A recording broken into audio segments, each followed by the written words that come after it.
동탁의 옛 장수장제가 관중에서 군사를 일으켜 남양을 치다가 화살에 맞아 죽고 그 조카 장수라는 사람이 그 군사를 이어받아 가후를 모사로 삼고 다시 세력을 떨쳤다. 장수는 완성의 군사를 머무르게 한 뒤에 허도를 엿보고 있었다. 이에 조조는 15만의 군사를 일으켜 몸소 장수를 치러 나갔다. 막상 조조의 대군이 오자 장수는 은근히 겁이 났다. 결국 장수는 가후를 사자로 보내 조조에게 항복하고 말았다. 조조는 싸움 한 번 없이 큰 걱정거리 하나를 덜게 된 게 기뻤다. 조조는 일부 군사를 이끌고 성 안으로 들어가 장수의 항복을 받았다. 조조가 성 안에 머무는 며칠 동안 장수는 매일 잔치를 벌여 조조의 환심을 샀다.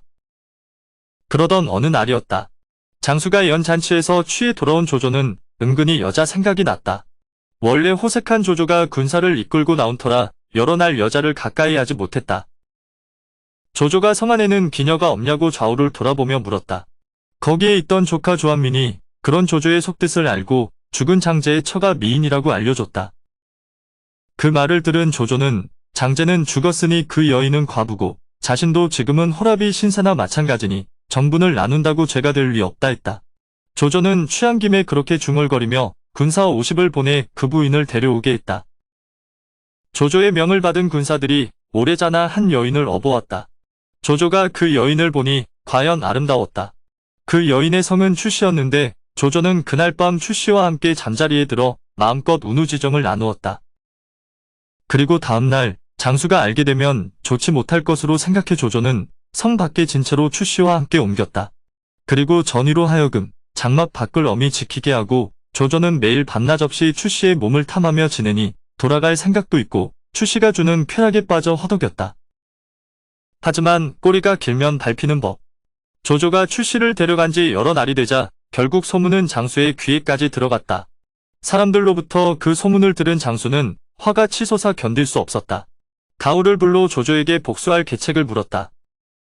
다음 날 장수는 조조를 찾아가 항복한 뒤에 도망치는 자들이 늘었다며 진체를 옮겨 단속해야겠다고 했다. 추씨에게 빠져 정신이 없는 조조는 별 생각 없이 그렇게 하라고 허락했다. 조조의 허락을 받은 장수는 그날로 군사를 4부대로 나누어 각기 가후가 준 계책에 맞게 배치하고 때를 기다렸다. 그러나 조조의 장막을 지키는 전의가 두려워 감히 이를 실행하지 못했다. 생각 끝에 장수는 무기와 군사들을 충분히 갖추도록 각체에 이른 뒤에 가후를 시켜 전의를 청했다. 이미 항복한 장수의 청이라 전의는 별 의심 없이 거기에 응했다. 전의를 맞은 장수는 정성을 다해 마련한 좋은 술과 안주를 내주며 마시기를 권했다. 전의는 별 생각 없이 받아 마시다 보니 자기의 군막으로 돌아갈 때는 몸도 제대로 가누지 못했다. 그날 밤이었다. 조조가 장막 안에서 추씨와 술을 마시다 잠자리에 들었다.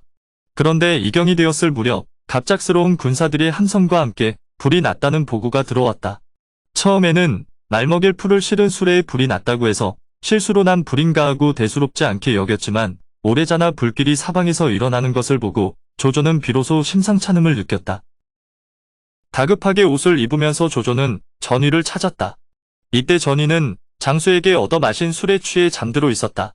꿈꾸는 듯하게 북소리와 죽고 죽이는 함성이 전의의 귀에 들려왔다. 취한 중에도 몸을 일으켜 정신을 가다듬으며 손에 익은 쌍철국을 찾았다. 그러나 이미 장수의 부하 호구아가 몰래 들어와 전의의 쌍철국을 치워버린 뒤였다. 전의가 당황하여 군막을 뒤지고 있는데 어느새 적병이 진문 안으로 쏟아져 들어왔다. 전의는 급한 김에 보졸의 허리에 창칼을 빼서 들었다. 헤아릴 수 없을 만큼 많은 군마가 장창을 들고 조조의 군막을 향해 몰려들었다.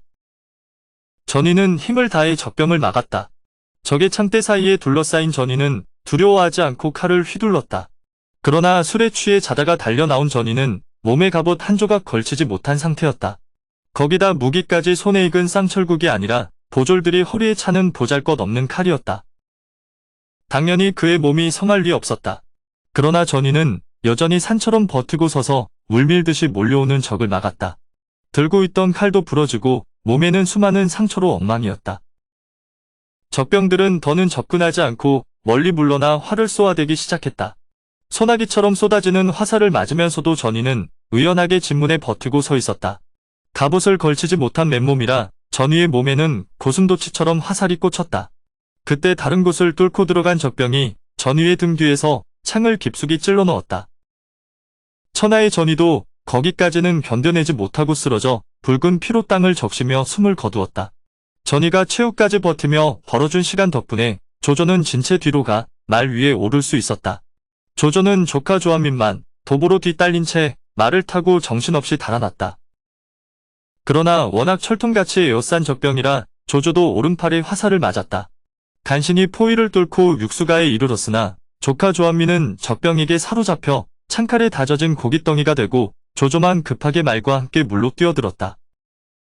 조조가 겨우 맞은편 강 언덕으로 올라섰을 때 날아온 화살 하나가 말의 눈에 박혀버렸다. 말이 구슬픈 비명과 함께 땅바닥을 나뒹굴고 있을 때 어디선가 뒤따라온 맏아들 조항이 조조에게 자신이 타고 온 말을 타라며 말고삐를 내밀었다. 조조는 두말하지 않고 말 위에 올라 뒤도 돌아보지 않고 채찍질에서 달아났다. 조항도 그 뒤를 따르려 했지만 적병이 소나기처럼 퍼부어대는 화살을 맞고 꽃다운 나이에 숨지고 말았다. 자식의 희생으로 겨우 목숨을 건진 조조는 오래자나 흩어져 빠져나온 여러 장수들과 만났다. 그리고 우금을 필두로 해서 장수의 군사들을 쫓아버렸다. 장수의 군사들은 진영을 재정비한 조조군의 상대가 되지 못했다. 조조를 놓친 순간부터 정해진 결과나 다름없었다. 달리 갈 곳도 없는 장수는 남은 군사를 이끌고 평주의 유표에게로 달아나 버렸다. 조조는 상황을 정리하고 나서 죽은 전위의 혼을 위로하는 제사를 지냈다. 조조는 술을 치고 흐느끼며 말했다. 내가 비록 맏아들과 조카를 잃었으나 그리 괴롭고 슬프지 않다. 지금 우는 것은 오직 전위를 위해서다. 조조는 다음 날로 군사를 돌렸다. 비록 싸움에서는 이겼으나 자신의 호색으로 일이 그리 되었으니 침통할 따름이었다.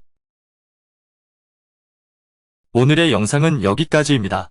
영상이 도움이 되셨다면 구독과 좋아요, 알람 설정 부탁드립니다. 시청해주셔서 감사합니다.